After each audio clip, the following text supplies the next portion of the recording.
네, 안녕하세요. 안녕하세요. 네, 반갑습니다. 날씨가 많이 추워지고 있고, 진짜 건강 조심하시기 바랍니다. 빨리 낫지 않는다고 하니까. 우리 교회에서 제일 건강한 사람이 저 모양이니까, 우리 같은 평범하고 연약한 사람들은 한 달이 갈지도 몰라요. 조심하시기 바랍니다.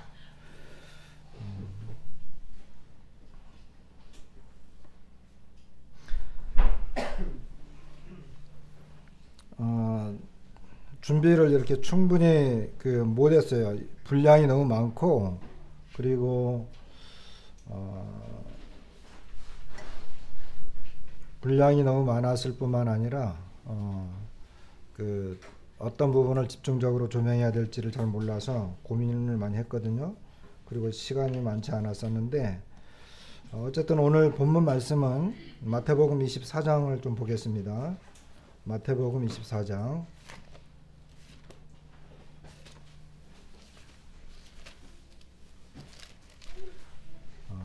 마태복음 24장 여시고 23장 37절부터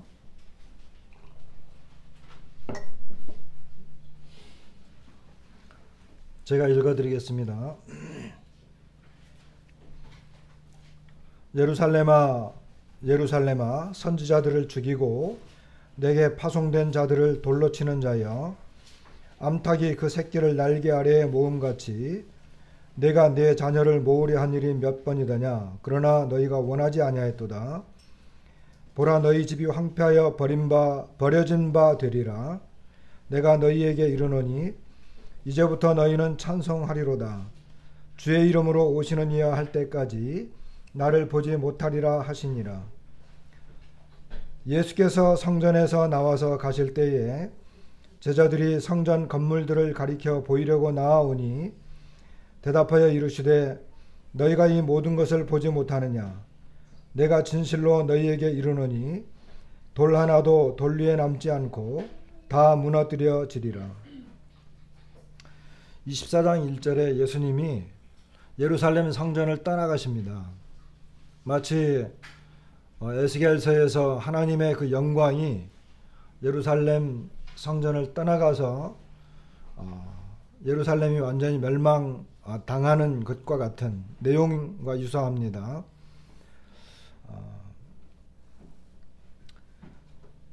23장까지 내용을 보면서 예수님은 특별히 유대인들, 바리새인들에게, 종교 지도자들에게 거절을 당하셨고, 예수님은 드디어 이제 예루살렘을 떠나가시는 그 성전을 나와서 가시는 이런 모습이고, 아마 예수님의 제자들도 자신들의 스승이잖아요.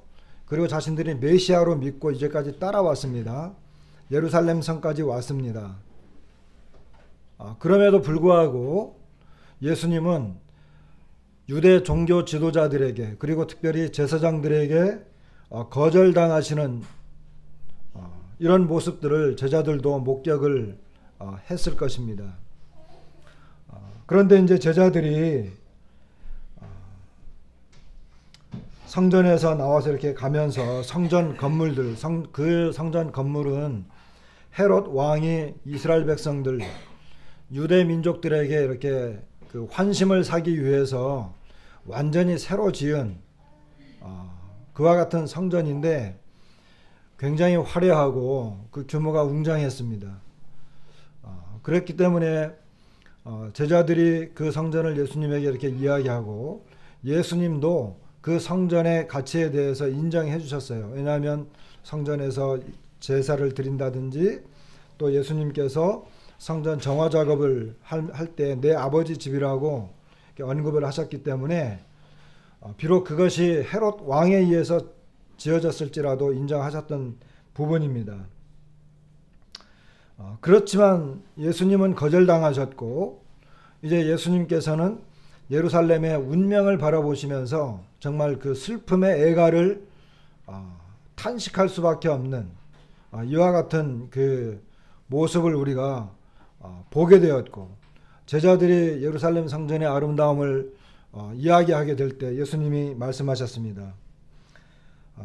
내가 진실로 너희에게 이르노니 돌 하나도 돌 위에 남지 않고 다 무너뜨려지리라.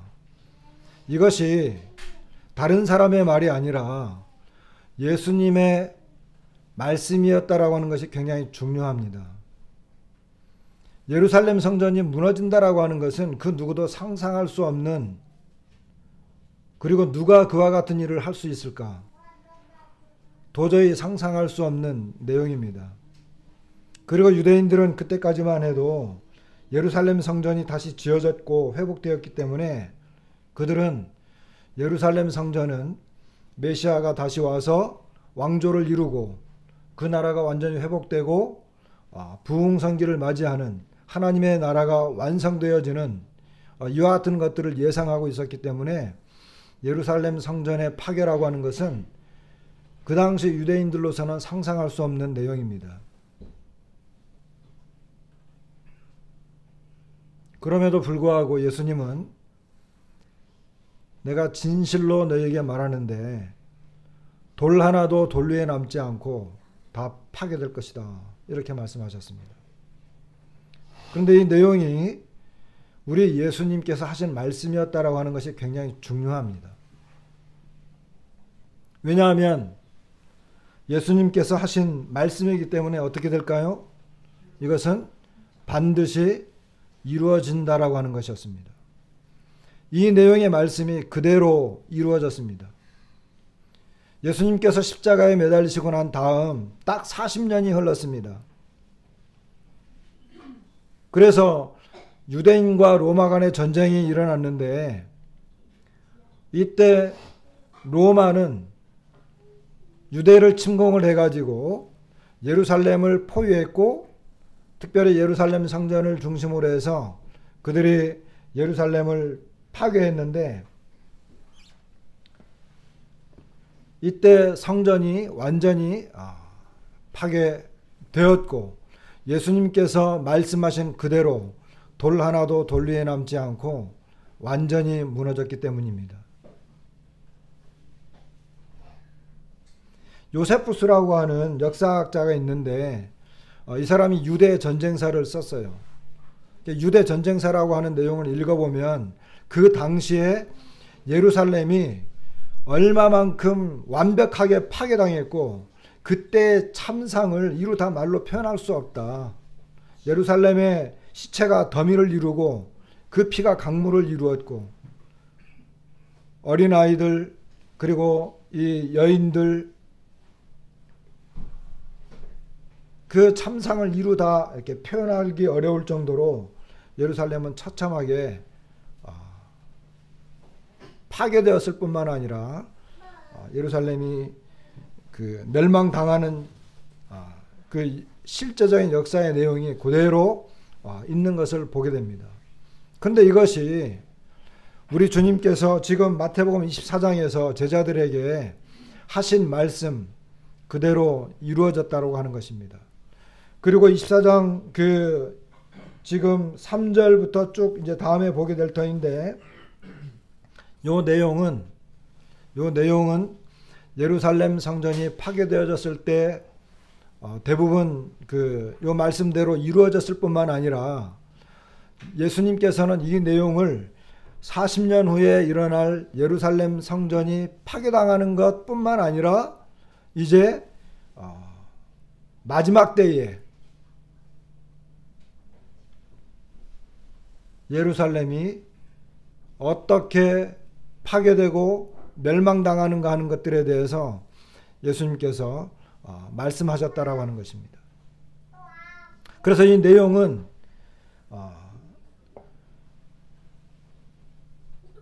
그때 당시에 초대교회 당시에 실제로 일어났을 뿐만 아니라 이것은 또한 미래 마지막 때에 예루살렘에서 일어날 이스라엘 땅에서 일어나게 되는 이와 같은 그 내용들입니다. 그리고 여기에서 말하는 내용들이 그대로 이 야곱의 큰 환란, 예레미야 선지자가 예언했던 야곱의 큰 환란인데 이 환란은 전무후무한 환란입니다. 누가복음 21장인가에 보면 이것은 온 지구상에서 일어나는 일이다라고 이렇게 표현하고 있습니다. 그래서 이것은 마지막 때 미래에 일어날 일인데 이와 같은 내용들을 우리가 생각하면서 특별히 예수님께서 이 말씀을 친히 언급하셨고 예언하셨는데 이것은 AD 70년에 예루살렘 그 성전이 완벽하게 파괴되는 것으로 인해서 이루어졌고 3절에 보면 주의 임하심과 세상 끝에 대한 징조, 이것은 이제 다음 기회에 이제 또 말씀을 드리겠지만 이 내용은 거의 그 같은 표현입니다. 주님의 임하심과 세상 끝이라고 하는 이 표현은 같은 표현인데 이 내용에 대해서 이제 후반부에 계속 설명하시는 것을 보게 됩니다. 오늘날 우리는 이 예언에 대해서 많이 둔감해졌습니다. 예전에 많은 형제님들이 설교 시간에 예언에 대해서 많은 말씀들을 하셨습니다. 그리고 어떠한 사건이 발생하면 그 사건이 성경에 있는 말씀을 이렇게 인용을 해서 그 사건이 바로 이 말씀이 이루어진 것이다. 이런 그 이야기를 하는 내용들도 많이 있었습니다. 그러나 그와 같은 것들이 문자적으로 예언이 완전히 이루어진 것이 아니기 때문에 오늘날에는 그와 같은 내용들을 들을 때 많이 식상하고 둔감해졌습니다. 그리고 휴거에 대한 잘못된 가르침들이 많이 난무하는 바람에 휴거라고 하는 것은 실제 우리에게 언제든지 일어날 수 있는 사건임에도 불구하고 이와 같은 내용들에 대해서 많이 둔감해졌습니다. 그래서 오늘날 예언에 관련된 내용들은 분명히 그것이 순식간에 그리고 우리가 살고 있는 이 시점에 와서 분명하게 언제 일어날지 모르는 그리고 임박한 것이 나타나고 있음에도 불구하고 너무나 지금은 둔감해졌고 이런 부분에 대해서 많은 말을 하지 않고 있는 그와 같은 상황입니다. 그래서 오늘은 특별히 예수님께서 이 예루살렘 성전 파괴에 대해서 말씀하셨고 그 말씀이 그대로 이루어졌기 때문에 예수님께서 예언하신 말씀 그리고 과거에 이스라엘과 관련된 오늘은 아주 그 단편적인 부분만 이야기하겠지만 이스라엘 나라와 직접적으로 관련된 그와 같은 나라들의 언급에 대해서 그리고 그 나라들이 어떻게 과연 멸망당했는지에 대해서 잠깐 우리가 살펴보고 나서 최근에 일어나는 일들에 대해서도 좀 살펴보기를 원합니다. 여러분 열왕기하 17장을 열어보시기 바랍니다. 열왕기하 17장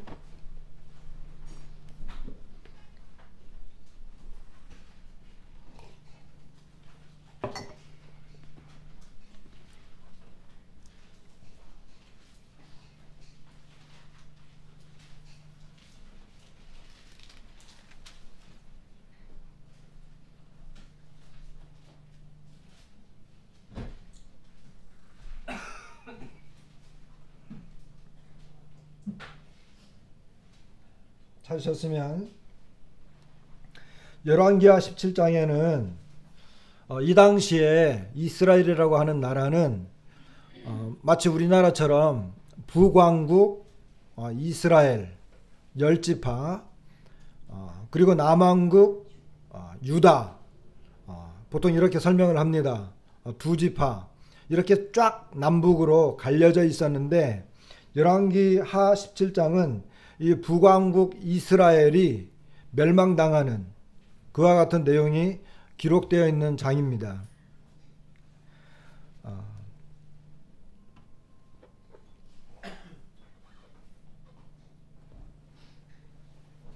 17장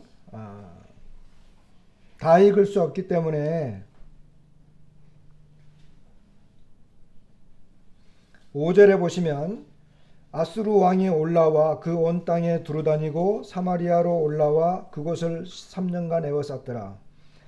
호세아 제9년 아수르 왕이 사마리아를 점령하고 이스라엘 사람을 사로잡아 아수르로 끌어다가 고신 강가에 있는 할라와 하볼과 메대 사람의 여러 고을에 두었더라. 이렇게 해서 이 호세아 제9년 아수르 왕이 사마리아를 점령했습니다. 이때가 BC 722년입니다. 이 열왕기 하 17장에 이스라엘이 이제 드디어 이 아수르라고 하는 제국에 의해서 멸망을 당했는데, 그 멸망당한 이유가 뭐냐면 13절 말씀을 좀 보시게 되면,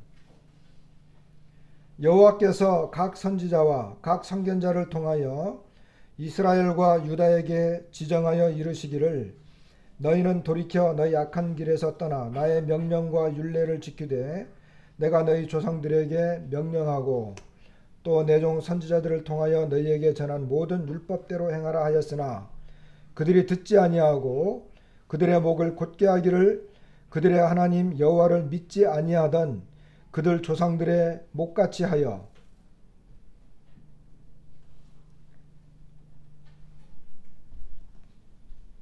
16절 그들의 하나님 여호와의 모든 명령을 버리고 자기들을 위하여 두 송아지 형상을 부어 만들고 또 아세라 목상을 만들고 하늘의 1월 성신을 경배하며 또 바알을 섬기고 또 자기 자녀를 불 가운데로 지나가게 하며 복술과 사술을 행하고 스스로 팔려 여호와 보시기에 악을 행하여 그를 경노하게 하였으므로 여호와께서 이스라엘에게 심히 노하사 그들을 그의 앞에서 제거하시니 오직 유다 지파 외에는 남은 자가 없으니라.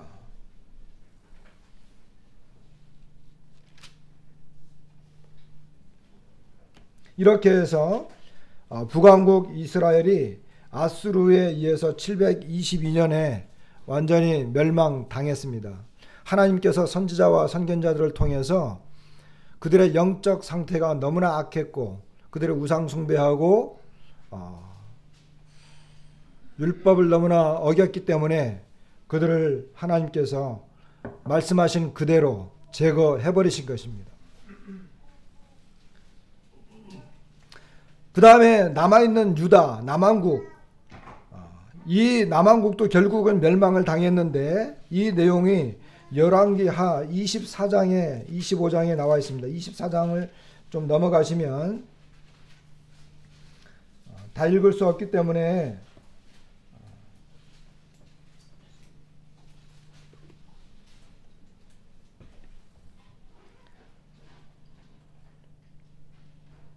자, 북왕국 이스라엘은 아수르에 의해서 멸망을 당했습니다.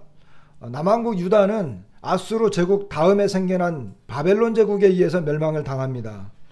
그래서 바벨론의 느부갓네살 왕이 여호야김 시대, 여호야김 왕 때 BC 605년 이때 침공을 해서 1차 포로를 잡아갑니다. 이때 다니엘 같은 사람들이 붙잡혀가요. 그 다음에 여호야긴 BC 597년에 또 침공을 해서 이 바벨론으로 이제 붙잡아가는데 이때 아마 이제 에스겔이나 이런 선지자들이 붙잡혀가는 것으로 보여지고 마지막으로 시드기야가 이제 시드기야가 바벨론을 대적해가지고 반역을 일으키죠.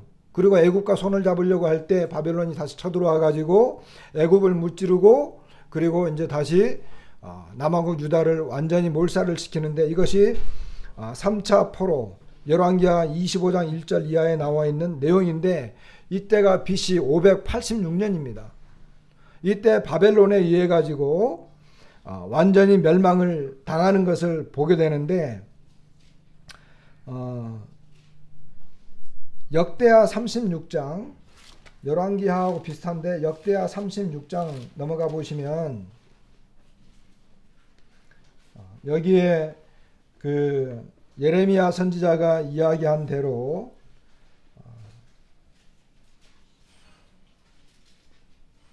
역대하 36장 11절 이후인데요. 12절 보시면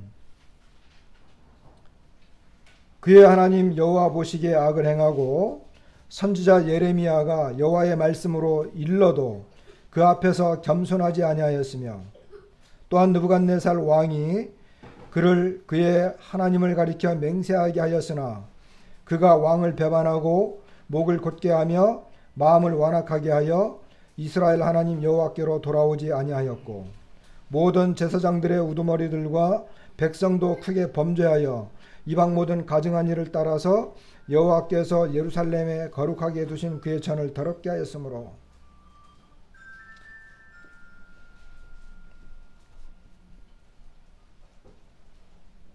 21절에 보시면 이에 토지가 황폐하여 땅이 안식년을 누림같이 안식하여 70년을 지냈으니 여호와께서 예레미야의 입으로 하신 말씀이 이루어졌더라.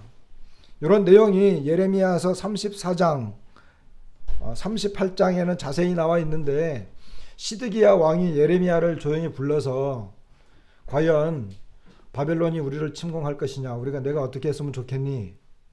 그러니까 예레미야가 바벨론에게 항복하십시오. 그러면 바벨론이 당신을 살릴 것이고 그곳에 간다 하더라도 거기에서 평안히 살 수 있을 것입니다. 그런데 이와 같은 내용을 그 당시에 정부 관료들과 종교 지도자들은 아주 싫어했습니다. 그리고 예레미야가 계속해서 바벨론에게 항복해야 된다 그러니까 저 반역자를 죽여라. 그렇게 해서 예레미야를 죽이려고 했습니다.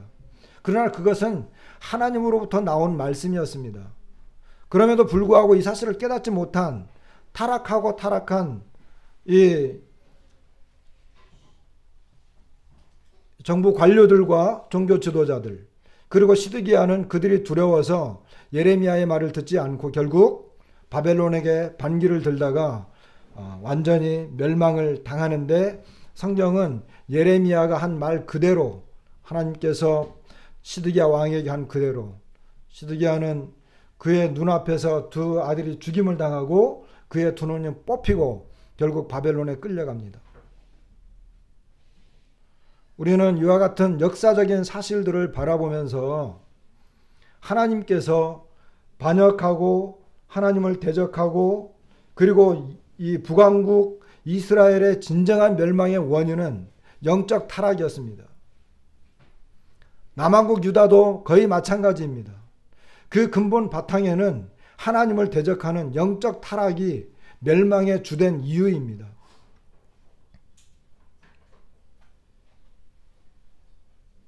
하나님께서 그와 같은 상태에 있는 자신의 백성들을 아끼지 아니하고 완전히 멸망시키겠다고 했을 때 그것은 그대로 이루어진 것을 보게 됩니다. 이것은 그냥 성경에 나와 있는 단순한 이야기가 아닙니다. 이것은 역사적으로 완전히 증명되어진 내용이고, 이 이스라엘을 멸망시킨 아수르 제국, 그리고 바벨론 제국, 그 다음에 페르시아, 그 다음에 그리스 헬라 제국, 그 다음에 로마 제국, 이제 쭉쭉 나오게 되는데, 이것은 모든 역사 과정에서 다 고증이 된 것이고 실제적으로 하나님의 말씀대로 이루어진 내용들입니다. 아수르 제국의 멸망, 그 아수르 제국의 제국과 그 멸망에 대해서는 열왕기하 19장 그리고 이사야서 37장에 나와 있습니다. 아수르 제국, 특별히 그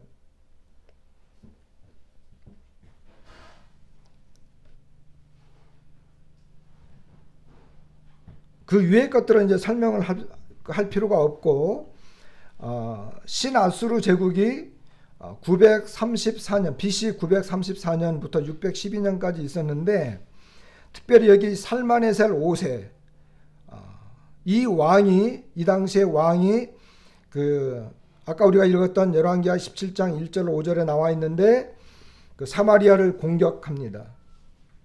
그리고 그의 아들이었던 사르곤 2세가 이제 이스라엘을 완전히 정복하는 것을 보게 됩니다. 이것이 열왕기하 17장 6절에 나와 있습니다.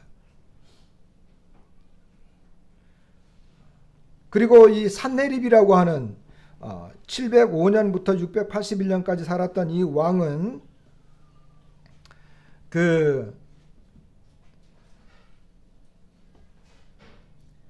이 당시에는 바벨론 제국이 그렇게 강성하지 않고 막 부흥하려고 할 때입니다. 그런데 바벨론의 무로닥 발라단이라고 하는 이 왕과 그리고 히스기야가 또 이 아수르에 대적을 하죠. 아마 이와 같은 내용들은 성경을 읽어보시면 알 수 있습니다. 그런데 사네립이 바벨론 반란을 진압을 했고 이제 히스기야 왕에게 와가지고 예루살렘을 점령하려고 했는데 이사야 선지자가 나타나가지고 걱정하지 말라고 이야기하고, 그리고 사네립은 결국 이 예루살렘을 점령하지 못하고 가서 죽을 것이다라고 하는 이와 같은 이야기를 해줬을 때 사네립은 실제로 자신의 아들들에게 살해를 당한, 죽임을 당하는 이와 같은 일이 이사야서 37장 38절에 나와 있습니다.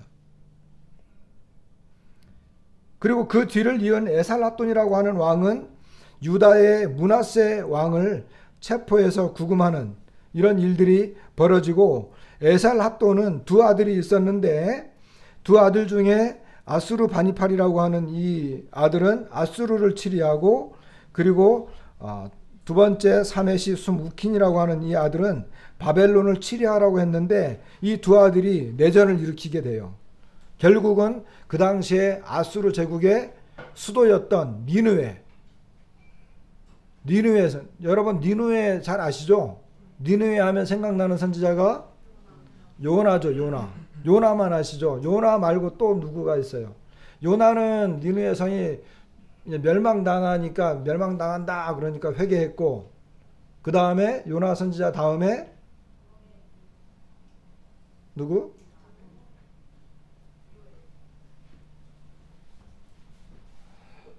니느웨 그 아수르 제국의 니느웨 성의 멸망을 예언한 선지자. 그 성경 파노라마, 나중에 여러분 그 책 재미있고 아주 쉽게 설명을 해놨어요. 성경 파노라마라고 하는 책을 읽어보면 거기에 이제 그 성경에 대해서, 제국들에 대해서 이렇게 아주 쉽게 그림으로 설명해 놓은 게 있어요. 거기에 이제 보면 그 쉽게 이해할 수 있도록 통탄하는 이스라엘의 그 멸망을 통탄하는 이와 같은 그 이야기를 이렇게 설명을 하는데, 특별히 여기 이제 그 니느웨 멸망은 요나가 이야기했잖아요. 근데 요나, 그 다음에 나자로 끝나니까 나훔 선지자가 니느웨 그 도성의 멸망을 예언을 했는데 그대로 BC 630년에 그대로 이루어졌습니다. 그리고 이제 그 아수르 바니팔 아들이 죽은 다음에 이제 요시아가 그 이스라엘의 독립을 선언하면서 개혁을 막 일으키죠. 요시아 왕이 개혁 왕이잖아요. 그런데 그 뒤에 일어난 바벨론의 나보폴라살이라고 하는 이 왕이 권력을 쥐게 되고 메대인과 연합을 합니다. 뭐 자세한 설명들은 다 할 수 없는 이야기인데, 메대와 연합을 해가지고 이제 아수르를 침공을 해가지고 바벨론을 완전히 멸망시켜서 속국으로 만들어 버립니다. 이렇게 해서 아수르 제국이 멸망을 당합니다. 남유다 왕국을 지배했고 멸망시켰던 바벨론 제국. 그럼 바벨론 제국은 어떻게 일어났고 멸망을 당했는가? BC 626년에 아까 이야기했죠. 나보폴라살, 이제 아수르 제국을 멸망시킨 그 왕이죠. 바벨론 통치를 하게 되고, 이 나보폴라살 사후에 느부갓네살이라고 하는 이 아들이 통치를 합니다. 그리고 BC 597년에 유다를 침공하죠. 아까 이제 여호야긴 왕 때 여호야긴, 여호야김, 그 다음에 시드기야, 이렇게 3차에 걸쳐서 완전히 멸망을 시키는, 그리고 586년에 드디어 예루살렘을 멸망을 시킵니다. 그리고 562년, 그냥 오래 못 살았어요. 느부갓네살 왕은. 사후에 6년 동안 이 3명의 왕이 교체가 됩니다. 그런데 이제 이 나보니두스라고 하는 이 새로운 왕이 나타나는데, 이 나보니두스가 왕위를 찬탈하게 되고, 이 나보니두스는 좀 뭐라고 할까요? 이 아주 종교성이 굉장히 그 많은, 그 당시에 이 바벨론은 달의 신을 섬기던 그런 왕이었는데, 그 종교였는데, 이 나보니두스도 그 종교에 심취를 해가지고 휴양차 떠나갔을 때, 휴양지에 갔을 때 그의 아들이었던 벨사살 아시죠? 다니엘서에 보면은 벨사살 왕이 나오잖아요. 벨사살 왕이 섭정을 합니다. 그래서 그 다니엘서 5장에 보면 벨사살 왕이 잔치를 벌이잖아요. 그죠? 벨사살 왕이 잔치를 벌이죠. 그러고 이제 막 잔치를 벌이는데 유다에서 가져온 그 성전 기명들을 가지고 막 술 마시고 막 이렇게 이제 할 때 갑자기 벽에 손가락 하나가 나타나 가지고 벽에 막 이렇게 글자가 써지잖아요. 아무도 해석하지 못하니까 누구를 불러요? 다니엘을 부르죠. 다니엘을 부르니까 다니엘이 그 벽에 써진 그 글자를 해석을 합니다. 그러니까 벨사살 왕이 다니엘에게 그 상을 내리죠. 상을 내릴 때 뭐라고 상을 내리죠? 너로 하여금 너가 이제 이 나라의 셋째 치르자가 되게 하겠다. 셋째 치르자. 셋째 치르자가 무슨 의미일까? 이것을 이제 보통 여기 나와 있는 나보니두스가 그 당시에 진짜 왕이었어요. 그리고 그의 아들 벨사살은 섭정왕이었어요. 그리고 바로 그 밑에 계급으로 다니엘을 두겠다는 거예요. 그렇게 해서 셋째 치르자가 되게 하겠다. 이런 그 이야기를 하는 것입니다. 드디어 BC 이제 539년에 그 페르시아죠. 바사왕 고레스가 바벨론 침공을 하게 되고 결국은 멸망을 당하게 됩니다. 여기 나와 있는 이런 그 그림들은 바벨론은 성경에 많이 나오잖아요. 그죠? 성경에 많이 나와 있고 기록되어 있어요. 그래서 바벨론은 정치적으로 그리고 문화적으로 그리고 종교적으로 이스라엘과 굉장히 연계되어 있고 신약에서도 요한계시록에 보면 바벨론에 대해서 여러 번 언급이 되는 이스라엘과 굉장히 뗄래야 뗄 수 없는 그리고 성경에서 바벨론은 이 세상을 대표하는 그리고 세상 종교를 대표하는 이와 같은 것들로 계속해서 그 성경 시대에 연결되어져 있는 것을 보게 됩니다. 1930년대에 이 바벨론이 발굴이 됐어요. 그 전에는 발굴이 안 되는데 왜 발굴이 안 되느냐? 바벨론 제국이 완전히 땅에 묻혀버렸거든요. 수십 미터를 파고 들어가 가지고 봤더니 그 바벨론 그 제국이 하나씩 드러나기 시작한 거예요. 그러니까 그 전에는 몰랐어요. 그래가지고 이제 이 오른쪽에 있는 그 그림이 1930년 발굴 당시에 이 바벨론 이 성벽들의 모습입니다. 그리고 이 바벨론 제국에는 8개의 문이 있었는데 그 중에 이제 이슈타루 문이라고 하는 것이 가장 그 크고 웅장한 아름다운 문인데 그 모형을 그대로 독일 베를린에 있는 페르가몬 박물관에 복원해 놨습니다. 이 문은 BC 575년 느부갓네살 2세에 의해서 만들어진 그와 같은 문들이고 성벽들이었어요. 이것은 높이가 14m, 너비가 30m. 그리고 그 안에는 이제 여기 원래 바벨론은 마루드기라고 하는 그 신을 숭배했는데 두 번째 신이 이제 아다드거든요. 아다드인데 그것을 의미하고 있는 이 오록스라고 하는 짐승. 그리고 이 그림들마다 이제 많이 나타나 있는데 뭐 용이라든지 사자가 거니는 이런 그 그림들이 많이 있습니다. 성벽 높이는 14m, 짧은 쪽 성벽의 길이는 18km, 긴 쪽은 72km, 삼중 성벽, 그리고 삼중 성벽 중에서도 제일 안쪽의 성벽은 말 8마리가 동시에 달려도 넉넉할 만큼의 넓이였어요. 그러니까 바벨론 제국이 얼마나 웅장했는지를 알 수 있어요. 여러분 아까 다니엘서 5장에 벨사살 왕이 나온다 그랬잖아요. 벨사살 왕이 잔치를 벌인 그날 죽어요. 그날. 어떻게 벨사살 왕은 그 바사 제국이 침공해 왔다라고 하는 소식을 들었는데도 잔치를 계속할 수 있었을까요? 여러분, 박해에 있는 성벽의 길이가 72km예요. 여기서 서귀포까지가 40km밖에 안 돼요. 그럼 한라산이 하나 더 있다는 말이에요. 그 당시에 어떤 그 전쟁 비법으로 하룻밤 만에 성전 안에까지 침공해 와서 그 나라를 멸망시킬 수 없는 그런 제국입니다. 그리고 그 앞에 외벽 앞에 해자가 있었는데 해자의 그 폭만 해도 60m예요. 해자가 뭔지 아세요? 성을 지키기 위해 가지고 성 주변에 구덩이를 파요. 구덩이를 파서 물을 집어넣습니다. 그런데 이제 그 해자의 그 폭이 넓이가 60m라는 거예요. 오늘 같으면 비행기로 폭격하겠지만 그 옛날에는 그냥 공격할 수가 없어요. 하루아침에 멸망할 제국이 아닌데 하루아침에 멸망당해요.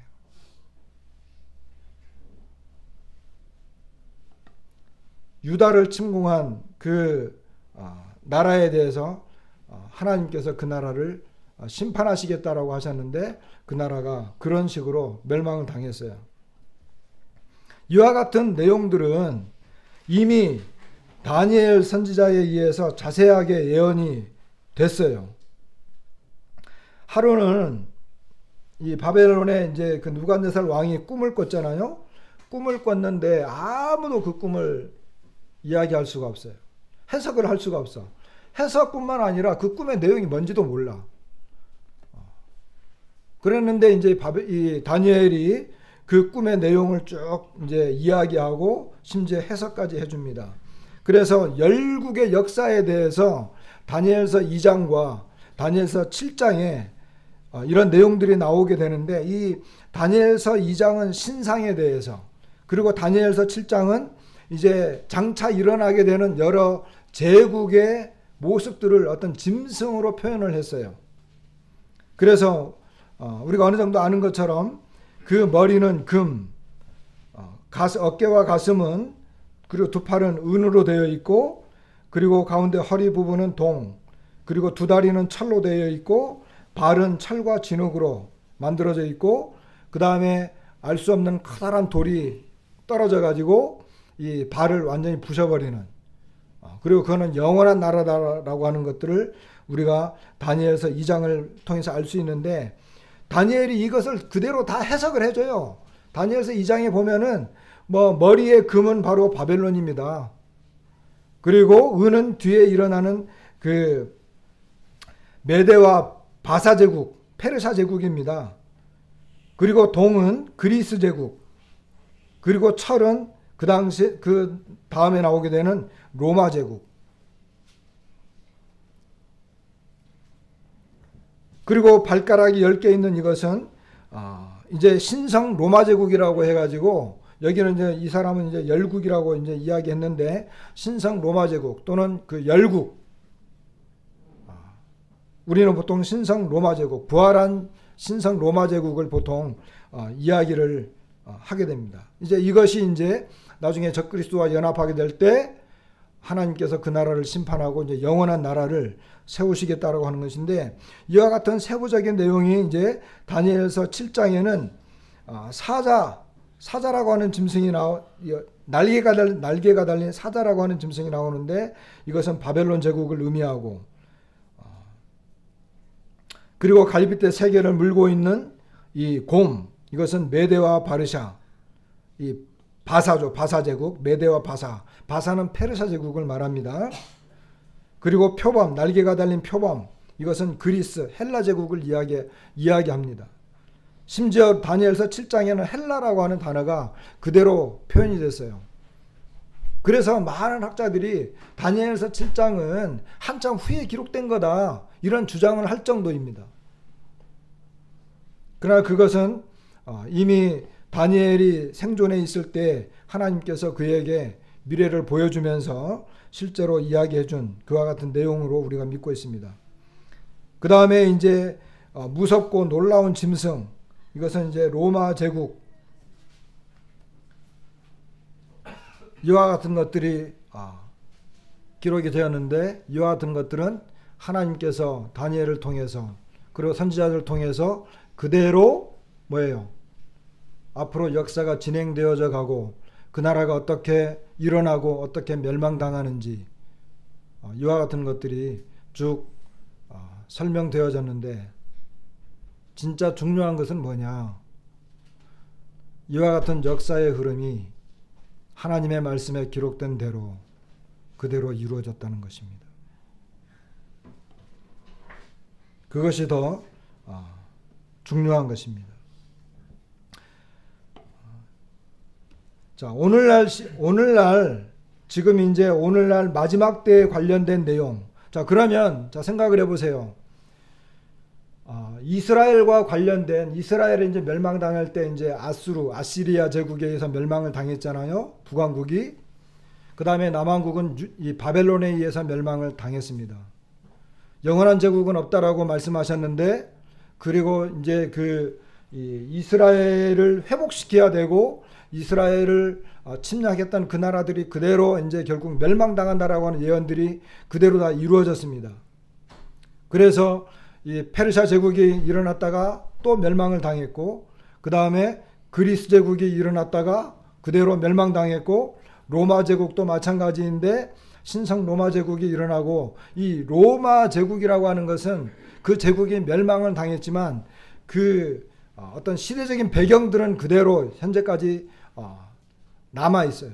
그리고 오늘 우리가 본문에 본 그대로 예수님께서는 예루살렘이 완전히 파괴될 것을, 그리고 그 성전이 돌 하나도 돌 위에 남지 않고 그대로 멸망될 것에 대해서 예언하셨는데 그대로 이루어졌습니다.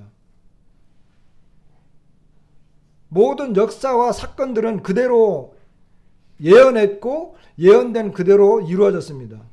그런데 성경에는 마지막 때에 또다시 이 세계 정세에 대해서 이야기해 놓은 것이 더 있다는 거예요. 그리고 이제 그와 같은 것들은 서서히 지금 이 현대 우리가 살아가고 있는 시대에 물밑 작업이 이루어지고 있고, 앞에 일어난 모든 그 역사와 전쟁 사건들이 그대로 이루어진 것처럼 아직 일어나지 않은 그 사건들도 그대로 이루어질 것이다 라고 하는 것이 우리의 믿음인 것입니다. 예수님께서 예루살렘 성전이 파괴된다, 아무도 믿을 수 없었어요. 여러분, 바벨론 제국이 멸망당한다라고 하는 것은 상상할 수 없는 거예요. 그런데 예레미야 선지자가 70년이 되면 회복이 되고 바벨론은 멸망당한다. 이거는 우리는 역사 뒤에 사람들이고 역사를 알기 때문에 그런 말 할 수 있지만, 그 당시 사람들은, 여러분 바벨론 제국이 얼마나 아름다웠는지, 바벨론 제국에 그 7대 불가사의가 있어요. 혹시 아세요? 7대 불가사의. 바벨론의 공중정원이라고 하는 거예요. 이와 같은 것들은 그 바벨론 제국이 얼마나 호사스럽고 아름다운, 그리고 그 막강한 제국이었는지. 아까 그 그림들 봤잖아요. 그림들. 이 바벨론 제국이 이만큼, 보세요. 저쪽에 지금의 이란, 이라크 그 앞에 유브라데스 강, 뒤에 티그리스 강, 이 저쪽 지역부터 지금 저쪽에 지금 현재 터키 남부, 그 다음에 이집트까지 다스리던 제국이에요. 그리고 아수르 제국도 거의 마찬가지예요. 이런 제국들이 멸망당할 것에 대해서 누가 예상이나 했겠어요? 그런데 그대로, 성경 그대로 이루어진 거예요.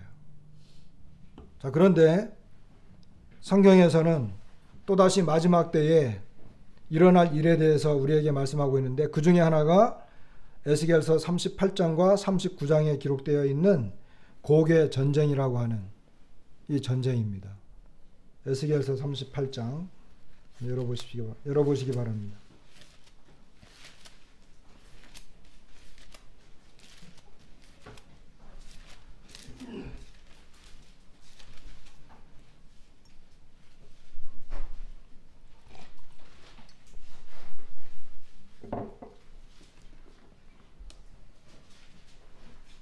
에스겔서 38장. 에스겔서 37장에는 마른 뼈에 대한 환상이 나타나요. 이것은 이스라엘의 완전한 회복을 예언하는 거거든요.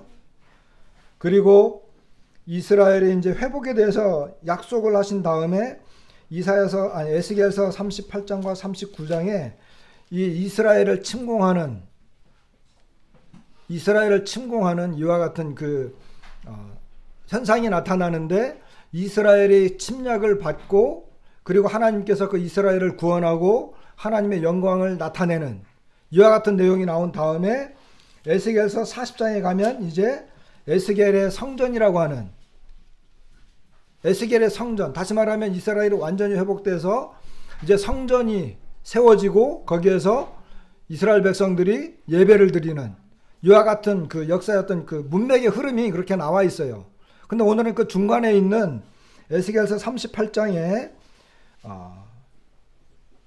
고개 전쟁인데, 자 보시면 1절, 여호와의 말씀이 내게 임하여 이르시되 인자야 너는 마곡 땅에 있는 로스와 메섹과 두발왕 고게게로 얼굴을 향하고 그에게 예언하여 이르기를 주 여호와께서 이같이 말씀하시기를 로스와 메섹과 두발왕 고가 내가 너를 대적하여 너를 돌이켜 갈고리로 내 아가리를 꿰고 너와 말과 기마병 곧 내 온 군대를 끌어내되 완전한 갑옷을 입고 큰 방패와 작은 방패를 가지며 칼을 잡은 큰 무리와 그들과 함께한 방패와 투구를 갖춘 바사와 구스와 붓과 고멜과 그 모든 떼와 북쪽 끝에 도갈마 족속과 그 모든 떼 곧 많은 백성의 무리를 너와 함께 끌어내리라.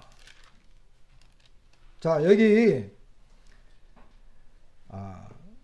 2절에 보면 마곡 땅에 있는 로스와 메섹과 두발왕 곧 고게게로, 그리고 3절에도 로스와 메섹과 두발왕 이렇게 설명을 하잖아요.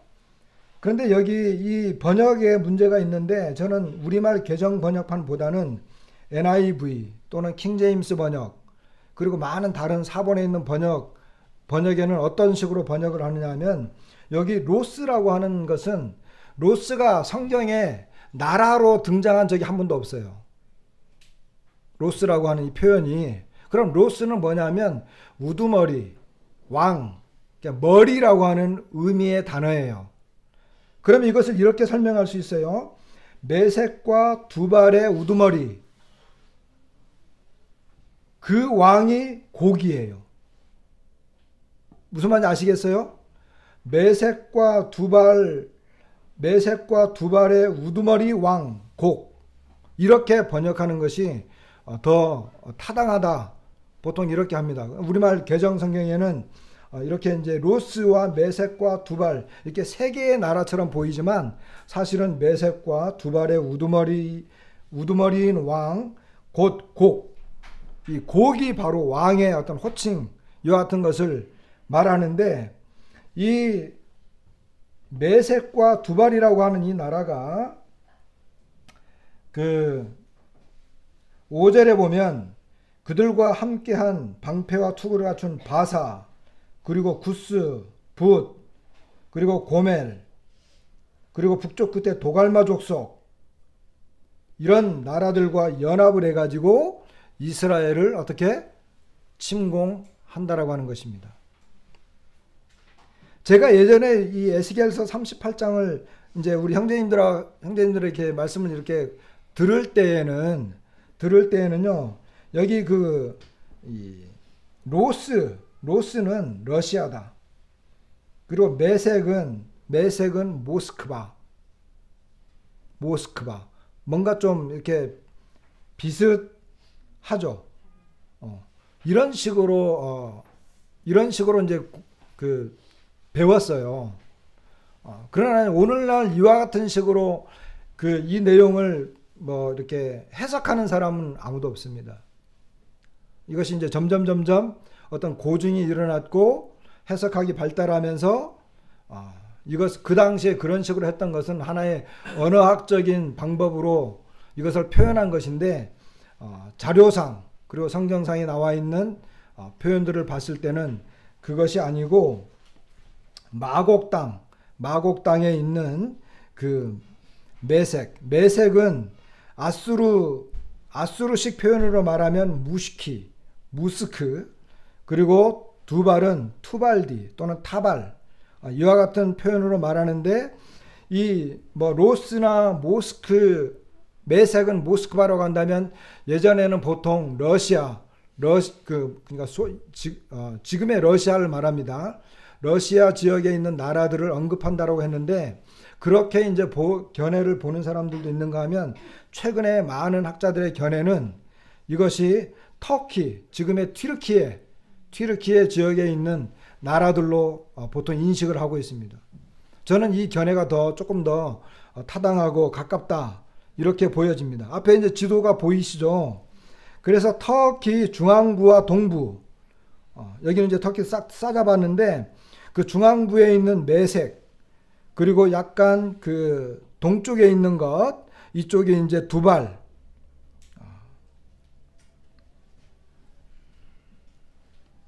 그리고 그 연합국들 중에서 5절에 보면 그 바사는 지금 이란 쪽을 말합니다. 이라크인데 이제 보통 이란 쪽을 말하고, 그 다음에 구스는 이집트, 수단 쪽을 말해요. 수단인데 북수단 쪽을 말합니다. 그 다음에 붓은 리비아를 말하고, 그리고 고멜은 저쪽 위에 보면은 아르메니아 지역 그쪽을 말하는데, 이제 터키 북쪽 지역을 보통 이야기하고, 그 다음에 이제 도갈만은 터키 동쪽인데 약간 동쪽이면 동남쪽에 있는 그 족속들을 이야기한다. 이와 같은 견해들은 그러니까 에스겔이 살았을 때 이런 족속들이 있었고, 그 이후에 많은 이제 이때가 이제 뭐 오랜 세월에 이제 지나다 보니까 이 민족들, 이런 족속들이 이동했을 수는 있어요. 이동했을 수는 있지만 그 당시에 상황에서 봤을 때 이런 나라들이었던 것을 우리가 알 수 있습니다. 그리고 이 연합국 전쟁은, 이 고개 전쟁은 연합국을 통해서 이제 그 이스라엘을 침공을 하는데, 이거 다 읽을 수 없기 때문에 개략적인 설명만 하게 되면, 이 전쟁이 역사 이래로 그대로 이루어진 적이 없어요. 결국 무슨 말이에요? 이것은 미래에 일어날 일이다라고 하는 거예요. 미래에 일어날 일이다. 그럼 언제 일어나느냐? 자, 8절 보세요. 8절 보면 여러 날 후 곧 말년, 그리고 8절 마지막 부분에 보면 나와 다 평안히 거주하는 중이라 내가 올라오되 너와 내 모든 때와 너와 함께한 많은 백성이 광풍같이 이루고 구름같이 땅을 덮으리라. 이것은 연합군이 이스라엘을 침공하는 걸 말합니다. 그 다음에 주 여호와께서 10절 이같이 말씀하셨느니라. 그날에 내 마음에서 여러 가지 생각이 나서 악한 꾀를 내어 말하기를 내가 평원의 고을들로 올라가리라. 성벽도 없고 문이나 빗장이 없어도 염려 없이 다 평안히 거주하는 백성에게 나아가서 물건을 겁탈하며 노력하리라 하고 내 손을 들어서 황폐하였다가 지금 사람이 거주하는 땅과 여러 나라에서 모여서 짐승과 재물을 얻고 세상 중앙에 거주하는 백성을 치고자 할 때에, 언제 일어나느냐? 평안히 거주할 때, 평안히 거주하는 백성. 그러니까 8절 후반부, 그리고 11절 후반부,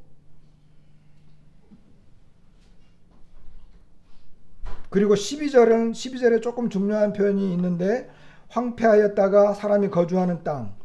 그 다음에 여러 나라에서 모여서, 이것은 여러 나라에서 모였다라고 하는 것은요, 그 알리야 운동이라고 이제 이스라엘 사람들이 그 이스라엘로 많이 몰려들잖아요. 그죠? 이스라엘로 많이 몰려들어요. 지금 지금 하마스하고 가자지구 전쟁이 일어나니까 또 계속해서 많이 몰려들고 있잖아요. 지금 전 세계에 흩어져 있는 이 유대인들이 생각할 때 이스라엘은 평화의 땅으로 생각을 해요. 그리고 그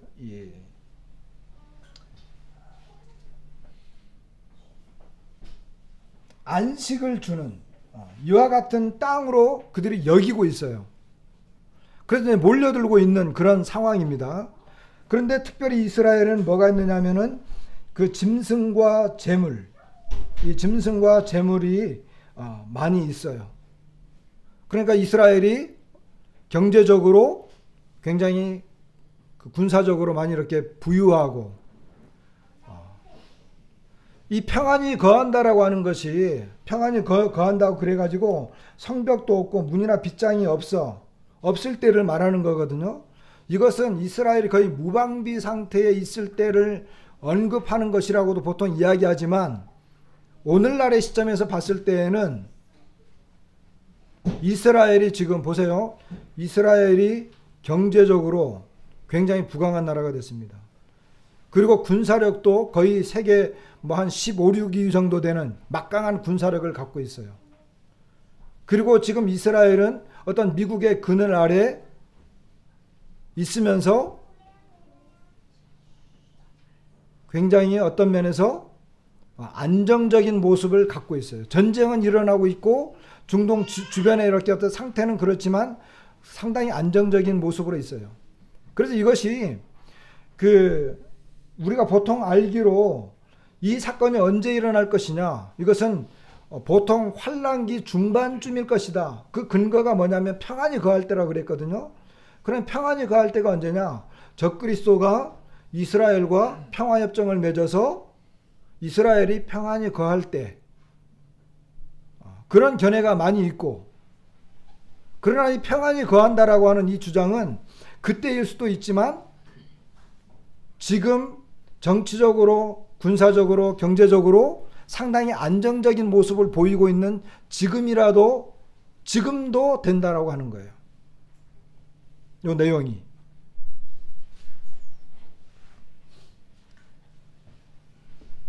그러나 이 전쟁은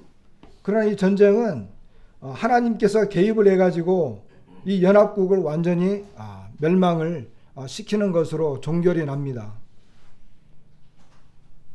이제 38장, 39장에 이렇게 39장에 보게 되면 그와 같은 내용들이 나와 있어요. 이와 관련해서 여러분 시편 83편을 봐보세요.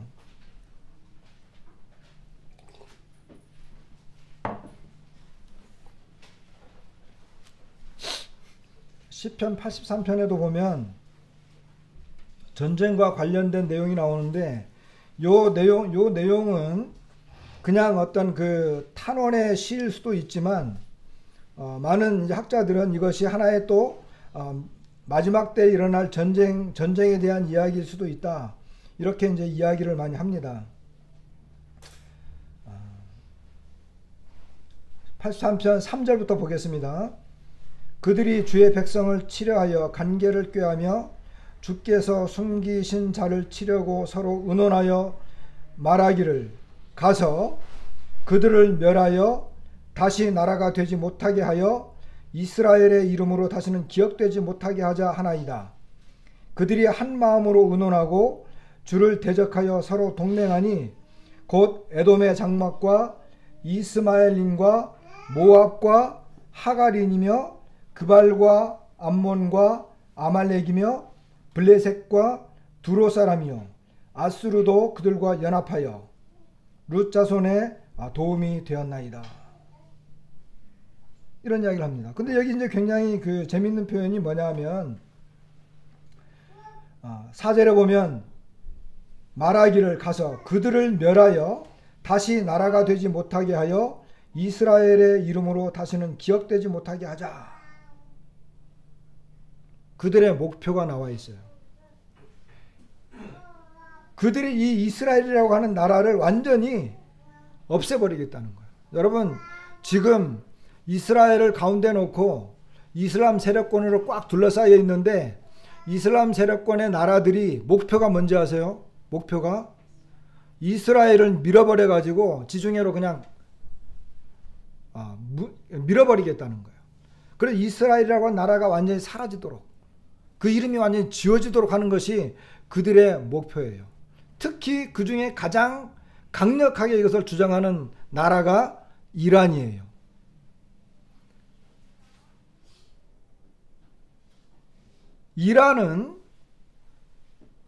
이란은 예전에 그 팔레비 왕가라고 하는 왕정 시대가 있었어요. 근데 그 팔레비 왕가는 친미 성향을 굉장히 띄었어요. 친미 성향. 근데 이 팔레비 왕가가 친미 성향을 띠고 어떤 그 이슬람의 어떤 그 율법과 성전제도, 그리고 여성의 참정권, 이와 같은 것들을 이렇게 막 지원하려고 할 때에 그 이란에서 이제 어떤 혁명이 일어납니다. 그 혁명의 수장이 누구냐면, 여러분 그 호메이니라고 알죠? 호메이니. 이 수염 길다랗게 해가지고 할아버지 호메니라고 하는 이런 사람을 중점으로 해가지고 혁명이 일어나가지고 그 팔레비 왕가를 멸망시켜요. 그 다음부터 이란은 완전히 반이스라엘. 그리고 그들은 이슬람 율법으로 나라를 다스려야 된다 그래가지고 여성 참정권 무시, 어린아이 학대, 그리고 굉장히 많은 인권적인 문제를 가지고 얼마나 이 서방 세계로부터 지탄을 받는지 몰라요. 그리고 지금 우리가 이제 뉴스를 통해서 많이 알겠지만, 이란은 특별히 그 레바논 쪽에 있는 헤즈볼라, 이쪽을 지원해요. 헤즈볼라는요, 그 레바논의 군사력보다도 더 막강한 군사력을 갖고 있어요. 그쪽을 지원하고, 특히 가자 지구에 있는 하마스를 그 배후에서 지원하고 있어요.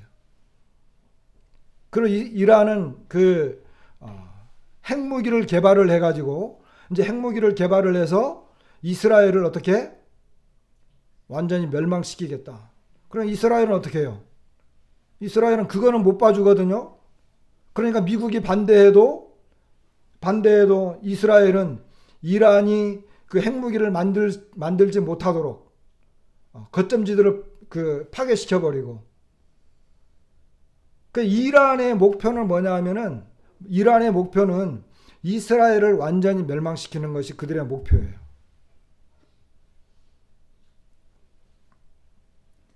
그런데 여기 시편 83편에 나와 있는 이 나라들은, 아까 우리 그 에스겔서 38장에 나와 있는 이런 나라들하고 조금 달라요.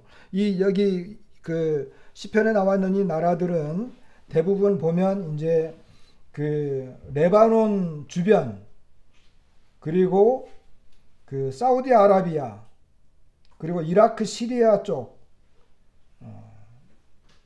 이쪽 지역에 있는 나라들입니다. 그런데 이 나라들이 서로 다른데, 학자들마다 좀 다르긴 하지만 이 전쟁이 먼저냐 저 전쟁이 먼저냐 이렇게 막 서로 논란이 있는데, 제가 볼 때는 이것이 다 하나의 연관성을 갖고 있는 나라들이고 연관성을 갖고 있는 그 전쟁이에요. 왜냐하면은 시편 83편에 있는 이 나라들은 이스라엘을 중심으로 해서 이렇게 몰려 있는 나라들이에요. 근데 에스겔서 38장에 고개 전쟁이 나와 있는 나라들은 약간 외곽 지역에 있는 나라들이에요.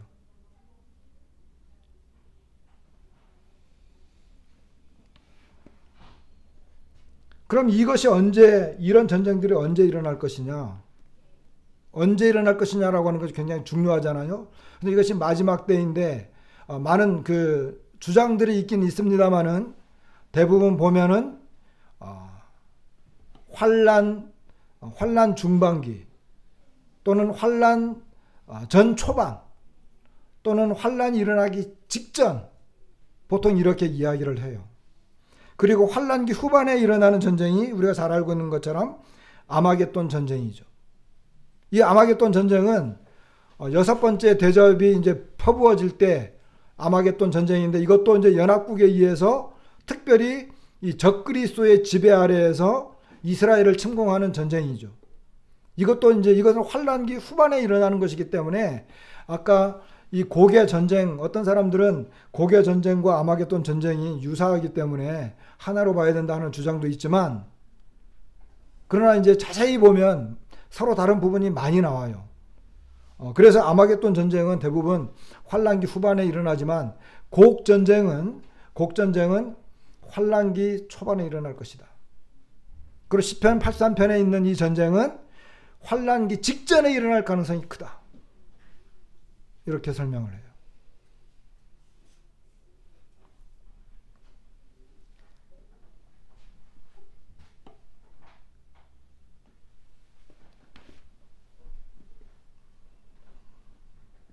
자, 이제 마지막으로 그러면 오늘날 일어나고 있는 여러 가지 그 내용들을 보았을 때 지금 이스라엘에서 전쟁이 일어나고 있잖아요. 지난 10월 7일 날 하마스가 이제 드디어 이제 로켓포를 발사해 가지고 이스라엘을 공격했습니다. 그 다음 날 바로 전쟁 선포를 해 가지고 지금 수만 명 죽어나가고 있습니다. 아마 뉴스를 이제 계속 보시기 때문에 잘 알 건데, 특별히 아까 말씀드린 것처럼 이란의 외무장관은 가자 지구를 계속 공습하면 새로운 전선이 열릴 것이다. 이렇게 협박을 하고 있습니다. 미국에서는 핵 항모를 보내는데, 핵 항모를 이제 보내고 그 위치를 보여주는 것은 아주 극히 이례적인 거예요. 많은 사람들은 이제 그것이 이 전쟁이 확산되는 것을 막기 위해 가지고 그렇게 하는 것이다. 이렇게 이야기하는 것을 보게 됩니다. 아까 이제 고개 전쟁에서 그 메섹과 두발이 이제 그 지금의 튀르키예, 옛날 말로 터키 나라에 이렇게 그 중앙과 동부 지역에 이렇게 깔려 있는 그 나라거든요. 그래서 북쪽 끝이라고 하는 것이, 예전에는 북쪽 끝이면 예루살렘에서 쭉 올라가면 모스크바 아니냐. 그래서 그건 모스크바다. 러시아 침공이다. 이렇게 설명하는 경우가 많았는데, 오늘날 많은 사람들은 러시아가 그 단어들이 러시아를 말한다라고 하는 것은 너무나 너무 비약적인 해석이다. 그렇게 해서 이제 메섹과 두발은 터키인데, 도갈마도 북쪽 끝이라고 에스겔서 38장에 나와요. 북쪽 끝이라고 하는 게 꼭 모스크바를 말하는 것은 아닙니다. 그러면 어디냐? 지금의 튀르키예요. 근데 지금의 튀르키예는 에르도안 대통령이 그 몇 년 전에 이제 거기가 이제 대통령제로 바뀌면서 대통령이 되었고 5년 임기제인데 연임하면 10년이잖아요. 2015년도인가에 아마 됐을 거예요. 그렇게 된다면, 근데 이 튀르키예의 대통령 이 사람은요 굉장히 야심이 많아요. 지금 여러분 뉴스를 보게 되면 이 튀르키예의 이 에르도안 대통령은 굉장히 강력한데, 옛날에 그 터키 술탄 제국, 그 제국의 어떤 이 부흥을 다시 일으키기 위해 가지고 굉장히 발빠르게 움직이고 있어요. 그래가지고 이제 러시아 우크라이나 전쟁할 때도 어떤 그 협력제로 푸틴 대통령을 만난다든지, 그리고 이스라엘 어떤 문제가 생겼을 때 어떤 중재자 역할을 한다든지, 이런 일들을 하면서 이 튀르키예 지역에 있는 이쪽 나라가 굉장히 부상하고 있어요. 그렇게 썩 좋은 것은 아닙니다. 이스라엘 쪽에서 봤을 때는. 지금은 이스라엘과 이렇게 협력 관계를 하고 있어요. 그리고 이제 튀르키예는 이스라엘에서, 나중에 말씀드리겠습니다만은, 이스라엘에서 나오고 있는 이런 그 어떤 이 석유 이런 것들을 이제 수입을 해야 되는 그런 상황이기 때문에 지금은 좋지만 언제 이것이 바뀔지 모르는 그런 정세 속에서 우리가 살고 있습니다. 그리고 아까 말씀드린 것처럼 이란,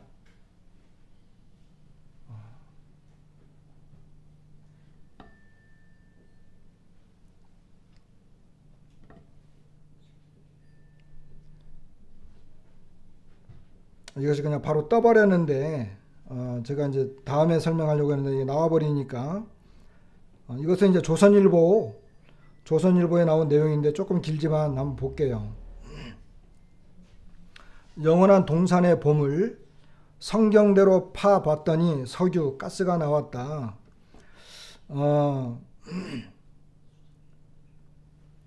여기 보시면 이스라엘은 건국 이후 70년 동안 석유 수입에 고생이 많았다. 근데 예전에 이스라엘은요, 그 석유나 이런 재원이 없기 때문에 굉장히 고생이 많았어요. 왜냐하면 주변에서 이제 그 석유를 수입을 해야 되니까. 근데 주변 그 나라들이 이슬람이기 때문에 이스라엘에 석유를 안 팔아주잖아요. 그러니까 저기 아프리카, 앙골라, 남미, 콜롬비아, 북유럽, 노르웨이 이런 데서 석유를 구해왔어요. 그러다가 한 지구 물리학자가 유전을 발견했다고 하는 것입니다. 2004년 6월 13일자 BBC 뉴스 인터넷판에 따르면 기보트 올람이라는 이스라엘 회사가 성서에서 영감을 받아 이스라엘 한복판에서 유전을 발견했다고 밝혔습니다. 영원한 작은 산이라는 뜻을 가진 기보트 올람의 창업자인 극정통파 유대인 토비아 러스키는 성서와 과학 지식을 토대로 유전 탐사에 성공했다.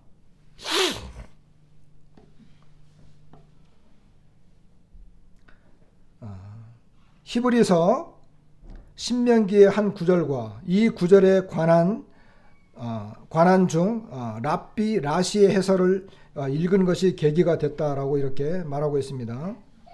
모세가 이제 신명기 33장 13절로 15절에서 요셉에게 이렇게 축복해주는 그런 장면이 나오잖아요. 마지막 모세의 축복 속에 신명기 33장. 이건 이제 공동번역으로 쓴 건데 그냥 상관없이 읽을게요. 그의 땅은 야훼께 복받은 땅, 위로 하늘에서 더없이 값진 복이 내리고 아래로 지하에 숨어있는 물줄기로 젖어오는 땅, 쏟아지는 햇빛에 소담스레 오곡이 여물고 다달이 백과가 탐스럽게 열리는 땅, 태고적 산맥에서 열리는 특산품과 영원한 동산의 보물. 이것은 이제 요셉 지파를 두고 하는 말입니다. 근데 이런 축복의 예언들이 있어요. 그리고 33장 18절 19절에 스불론, 즈불루나 즐겨 밖으로 진출하여라. 이사갈, 여긴 이사갈인데 이사갈 지파 말하는 거죠. 내 천막에서 살며 행복하여라. 민족들을 산으로 불러 모으고 바다의 풍부한 것과 모래에 감추어져 있는 보배를 흡수하며. 신명기 33장 24절에서 아셀을 두고 이렇게 이야기합니다. 아셀은 아들들 가운데서도 가장 큰 복을 받아라. 형제들 가운데서도 가장 귀여움을 받고 발을 기름에 담그리라. 요셉 부족에 주어진 지역엔 텔아비브 동북쪽이 포함되어 있었다. 이에 러스키는 태고적 산맥에서 열리는 특산품이 과연 무엇일까 궁금히 여겼다. 라시의 해설에서 러스키는 이 구절이 현재의 모양으로 변모되기 이전에 고생대 고원지대를 이야기하는 게 아닐까 하는 생각이 들었다. 이는 놀라운 발견이었다. 그러자 러스키는 이 성서 구절을 이해할 것 같았다. 바다에 풍부한 것은 천연가스이고 모래에 감추어져 있는 보배는 셰일 석유이며 특히 기보트 올람, 영원한 동산의 보물이 원유일 가능성이 크다고 생각을 했다. 1990년 5월 뉴욕으로 가서 하시디 유다이즘의 지도자 랍비 자문을 구했고 석유 탐사 계획을 축복해 주면서 이스라엘로 다시 왔습니다. 러스키는 성서의 말씀을 믿고 탐사를 계속해서 1994년 유전 탐사 시추를 시작했습니다.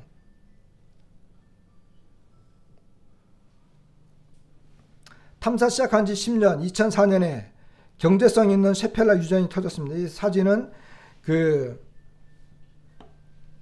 토비아 러스킨을 말합니다. 이스라엘에 석유가 있다는 사실이 알려지자 석유 탐사 붐이 일어났습니다. 스불론 지파와 아셀 지파가 차지하고 있던 땅의 해안 지역을 중심으로 그리고 매장량 2,470억 이 천연가스 유전을 발견을 했어요. 그리고 2010년에 또 천연가스 유전을 발견했고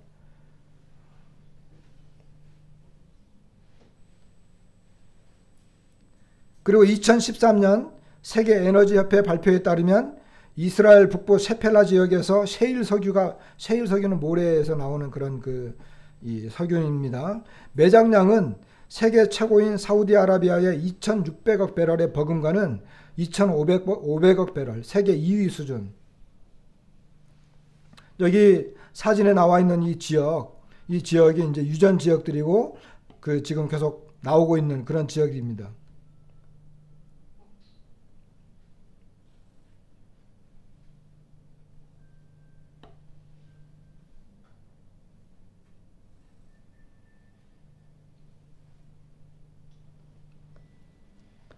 이 정도만 해서, 자, 그러면 결국 뭘 말하느냐? 한 유명한 이 학자가 성경을 연구했고 성경에 있는 그대로, 성경 예언에 있는 그대로 그것을 연구하다가 유전을 발견한. 여러분, 이스라엘에서 이런 유전들이 발견됐고 석유가 개발된다라고 하는 것은 뭘 말할까요? 어마어마한 유전이 개발이 됐어요. 지난번에 러시아 우크라이나 때문에 유럽에서 이제 유럽이 러시아에 있는 가스를 공급을 받잖아요. 그런데 러시아에서 끊겠다는 거예요. 그리고 자기네가 완전히 끊지 못하면 이렇게 조절하겠다는 거예요. 그러니까 유럽에서는 어떻게 해요? 새로운 판로를 찾아야 되잖아요. 그리고 그 판로가 여기저기 이제 생기는 거야. 그런 중에 이제 이스라엘이 얼마든지 이제는 팔 수 있게 된 상황이에요. 아까 말한 튀르키예도 이스라엘로부터 이 가스 유전을 공급을 받아요. 사우디아라비아 같은 경우에는 이 전쟁이 터지니까 유가가 뛰잖아요. 유가가 뛰니까 사우디에서 어떻게 했어요? 그럼 우리가 좀 증산하겠다. 대신에 미국을 불러가지고, 야, 우리는 증산할 테니까 너네는 우리가 방위협력 조약을 맺어가지고 사우디하고 이제 서로 방위협약을 맺자. 그렇게 하는 와중에 하마스가 이스라엘을 침공한 거예요. 근데 사우디에서는 중간에 무슨 발표를 했냐면 우리는 하마스를 지원하겠다, 이런 발표를 한 거예요. 그러니까 미국은 뻥한 거죠. 왜냐하면 지금 유가가 계속 뛰고 있는데 석유를 가장 많이 소비하는 나라가 미국이잖아요. 가장 많이 생산도 하지만 가장 많이 소비를 해요. 그러니까 그런 협약들이 이제 무너질 판이었던 거예요. 근데 그런 와중에 이스라엘이 또 석유가 이제 막 나오잖아요. 그 이스라엘에서 또 무슨 발표를 했냐면 우리가 석유를 이제는 막 증산하겠다, 이렇게 이야기가 된 거예요. 아까 우리가 에스겔서 38장에서 보면 이스라엘이 평안히 거할 때 이스라엘은 경제적으로 막강한 부를 갖고 있을 때예요. 막강한 부를. 그러니까 이스라엘이 막강한 부를 갖고 있다라고 하는 것은 반면에 그걸 거꾸로 뒤집어 이야기하면 이스라엘이 언제든지 침공을 당할 수 있다라고 하는 이야기가 되는 거예요. 근데 그 침공을 할 때 이스라엘을 침공하는 나라가 어디예요? 주변에 있는 이슬람 세력권들이잖아요. 그와 같은 것들이 시편 83편에 약간 언급이 됐고 에스겔서 38장에 언급이 되어 있고, 이와 같은 것들이 일어날 수 있는 가능성이 가장 높은 때가 환란 직전.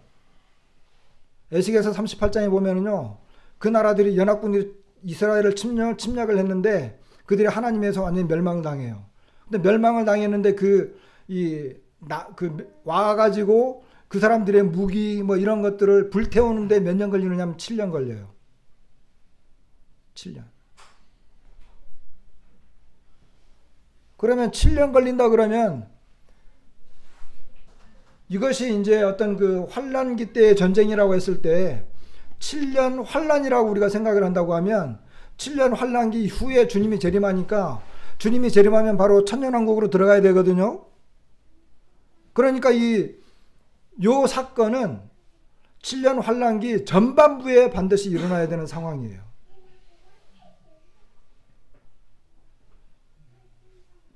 그렇다고 한다면 현재 우리가 살고 있는 이 시대는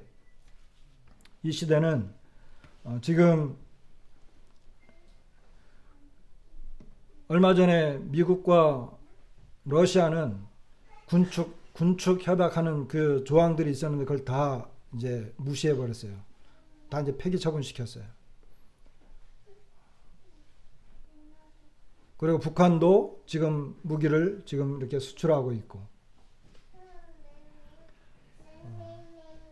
그리고 이스라엘 주변에 있는 이런 많은 국가들의 조짐, 그리고 가장 안 좋은 게 뭐냐 하면, 지금 현재 제가 볼 때 가장 안 좋은 게 뭐냐 하면 반유대 정서예요. 제가 볼 때 가장 안 좋은 것, 반유대 정서. 이것은 중동 지역에서만 일어나는 것이 아니라 전 세계적으로 일어나고 있어요. 이스라엘이 가자 지구를 계속 침략하고 공격을 하고 있으니까 민간인들이 많이 죽잖아요. 그러면서 이제 전 세계에서 반유대 정서가 지금 계속 확장되고 있어요. 이것은 이스라엘에게 굉장히 안 좋은 것이고, 이스라엘이 공격을 당해도 되어지는 이와 같은 그런 분위기들이 지금 조성이 되고 있어요. 우리가 살고 있는 지금 시점이 이와 같은 그 시대입니다. 그래서 오늘의 이제 마지막 결론은, 앞에 일어났던 모든 제국들의 흥망성쇠와 주님께서 예언했던 말씀들은 그대로 이루어졌고, 앞으로 일어날 수 있는 전쟁들도 기록이 되었는데, 그 전쟁이 일어날 수 있는 모든 여건과 조짐들이 우리가 지금 살아가고 있는 이 시대에 우리 눈으로 보고 있다고 하는 것입니다. 뉴스를 볼 때마다 저것이 과연 어떤 현상인가, 저것이 어떤 현상인가, 이런 생각들이 들고, 정말 마지막 때에 살고 있는 우리의 입장에서는 주님께서 이 모든 일이 일어나는 것을 보거든 그 인자가 곧 가까이 온 줄로 알아라. 거기 보면 지진, 그 다음에 기근 막 이런 것, 이건 재난의 시작이라 그랬거든요.